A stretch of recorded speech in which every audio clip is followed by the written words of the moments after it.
Bismillahirrahmanirrahim. Assalamu alaikum viewer, I am going to show you main title, Incidents of Tariq bin Ziyad's Conquests.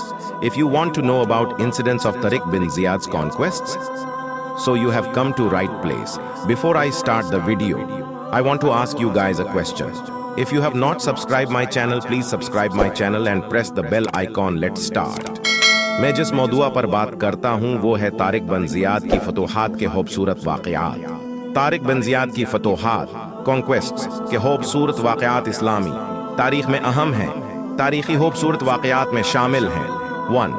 फ़तह अत-तारिक 7 में तारिक बिन Ziyad ने Spain की सवाहल पर आमद की और इंदलुस की फतह की। इसने रूद सीगो तारिकोना की लड़ाई में जीत हासिल की और इस नतीजे में मुसलमानों की हुकूमत कायम की। 2.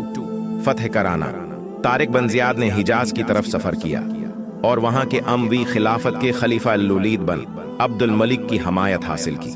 इसके बाद वह स्पेन को फतह करने की मामूरी दी गई। 3. मार्का ग्वादलीत हिंद को फतह करने की मामूरी के दौरान तारिक बिन ज़ियाद ने मार्का ग्वादलीत बैटल ऑफ ग्वादालेटी का मुकाबला किया जो हिंदू राजा रोदरकाज के साथ हुआ।